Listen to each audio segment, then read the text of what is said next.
but I hate it. I absolutely can't stand it, and for obvious reasons, I should like it. So anyway, fitness. I've got to say, Marcus, I'm pretty much at your stage right now. I haven't been working out nearly as much since my gym closed. There were the high fives. My hand has been not slapped in such a time. Lacking the high fives. It's waiting for it. It's left. I've been left hanging for months. I've got a good exercise mantra for you, Marcus, to maybe get you in the mindset that might get you into the gym. And it is, I no longer want to be a witness to the fitness. Just keep saying that over and over. And then maybe one day you'll wake up in a gym and you're like, how did I get here? Oh my God. Oh my God. I will say though, because I haven't been for so long, I know that when I go back, Marcus, I might feel sick. I might vomit. And I love the fucking fact that could be a possibility. I'm thrilled. You are twisted. I am filled with glee knowing that I'm going to be puffed out and may hurl my guts out. That's something to look forward to. I don't know. I don't know who I'm friends with anymore. Anyway, fitness writes in. Am I being rude for following grocery store coronavirus guidelines? All the stores have one-way aisles now. I follow the arrows. I have a list. I go. Other people linger, waste time. Seems like they're just hanging out. They always come and go the wrong ways in the aisles. This creates conflict. Today, I was in the middle of the aisle, rightfully looking for a product. Couldn't go any further because someone was blocking at the end. Another lady just waits there, going the wrong way. I said, I think this aisle is one way. She said, fuck you, and blew right by me. Same situation. Lady has a mask, can't even follow the aisles. She told me I'm being ridiculous while they encroach even in the most precious personal space. Am I wrong for making these comments? Fitness. Absolutely not. And it's something I've noticed since, here in Australia anyway, as the lockdown laws have gone a bit lax now, that people are starting to disregard it even more. Like, I was at this shopping centre the other day getting my stuff scanned through, and a guy just pushed my trolley out of the way and walked through, and I was like, oh, okay, I guess we're doing that now. And the funny thing was, I said to him, I went, really, man? And he went, yep. And I was like, okay, well, can't argue with that response. It's like people like, as soon as the laws have been lifted or the restrictions have been lifted, people are like, I'm fucking over with this. The virus is not here. I don't see it anymore. Fuck it. I'm just going to do what I want to do. It's funny because like all of these places, a lot of stores have some of them have just put their proper protective measures in, and they've really like invested heavily into this situation and put bollards up and all that sort of stuff, only for people to now to be like, nah, fuck the rules. We're just going to do whatever we want to do. I'm going to like ram raid this old woman with my trolley because she's in the way of the avocados and I want to get a smashed avo on. I'm going to smash her and then I'm going to smash. She bruises just as easy as an avocado, so why not? Exactly. I think my favorite social distancing interaction I saw was at Bunnings a couple of weeks ago. This is when the laws were still in place a bit more. Yep. At the time, Bunnings had like a massive line at the front of the store, so they were letting people in kind of periodically. So everyone was 1.5 away from each other, and there was two guys in front of me that didn't know each other, and the guy in front of me got too close to the guy in front of him, and the guy in front of him said, mate, do you want me to go inside and get you a tape measure so I can show you exactly what 1.5 meters is? Yes. That's good. Which was amazing, and the best part was the guy who got too close laughed, and he's like, that was pretty good, and you're right, sorry about that, and backed up.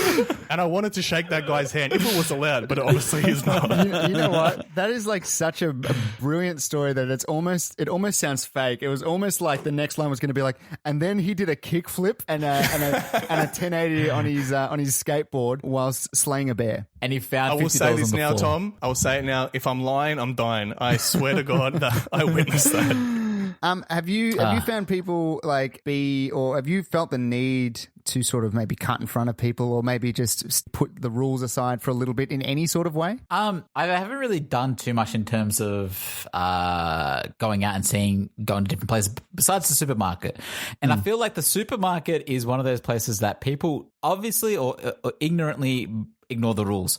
Oh, it's Wild West. It's Wild West. Yeah. But I feel really bad because especially near my house now, there's a lot of older people and they don't seem to give a fuck. And I'm thinking to myself, I'm like they'll cut in. Like all the younger people that I see generally keep their distance, do whatever it is, they'll be fine. It's the older people and they're much older are just like they'll cut in, they'll do whatever they got to do. And I'm thinking to myself, I'm not going to say anything because if I get it and then they give it to them or vice versa, they're likely the ones that are going to suffer worse than what I would. So I'm like, how do I stay mad at that? That's a good point. I saw in America, in Staten Island, in America, it's a very different story. If they're at the shops, they need to be wearing face masks. Like it's a requirement that if they're in a public place, they need to have their face masks on.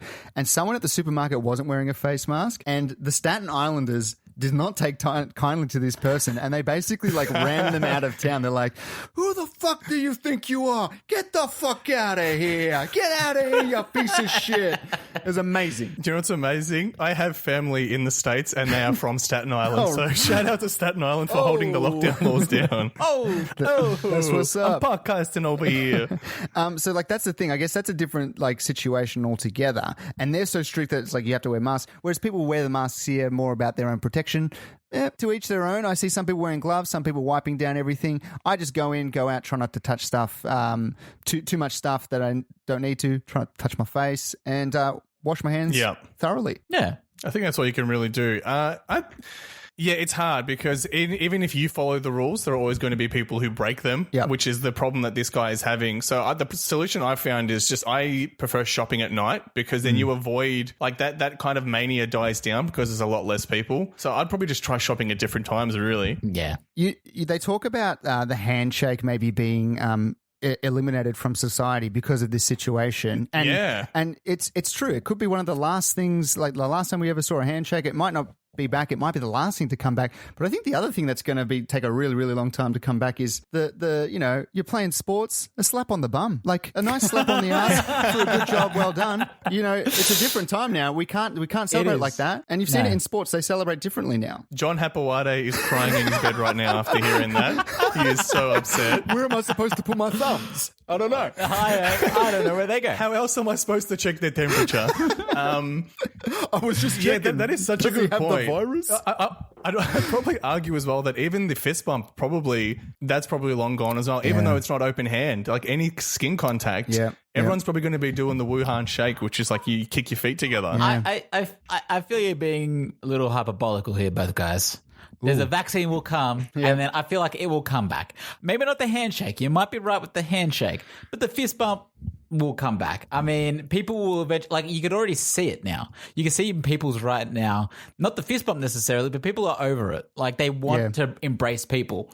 They want that social interaction. I see certain people maybe never going back to it, but you're not going to eliminate it. I mean, I don't go to church anymore, but I think I've said on this podcast, the peace be with you moment of church always grosses me out, where you shake other people's hands. Nice gesture, but gross. So I wonder how they would pivot now. I can't imagine churches implementing a fist bump or anything like that, or a tap on the bum. So I don't know what their workaround would be. Let's go one deeper, Damien. What about receiving the body of Christ? How are they going to be able to do communion?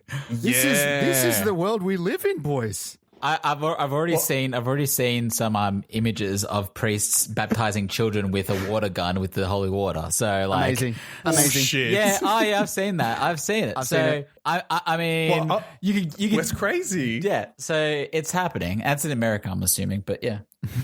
And I would say, Tom, that regardless of what's happening in the world, you should always wear protection when receiving the body of Christ because, he's been around for a long time. Yeah. We don't know where his body's been.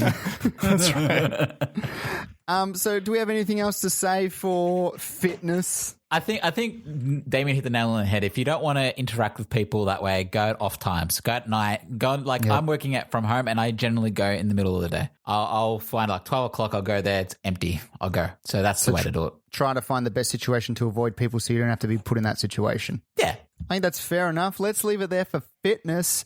And guess what? We can't fitness anything else in this podcast. I tried. So we're going to have to call it a day there. But great questions brought to the table as always, boys. Damien, I've appreciated your beautiful tiger t-shirt on this podcast. It's the most magnificent t-shirt. I wish it was a visual medium, but guys, just know that he's looking very fantastic. Damien's the original. Thank you, Tom. Damien's the original Tiger King. He is. Damien is. That's right.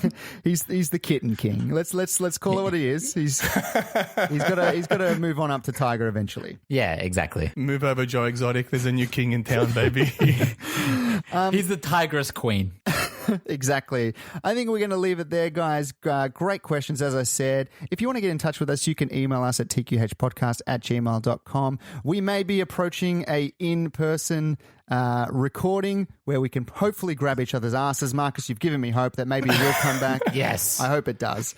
It will. It will come back. For you, Tom, anything's possible. Well, until then, guys, that is all the time we have for the show. Thank you to everyone out there for listening. Thank you, of course, to Marcus. Thank you, Tom. Thank you to Damien. Can't wait to grab both your asses. And as we end every episode, stay curious.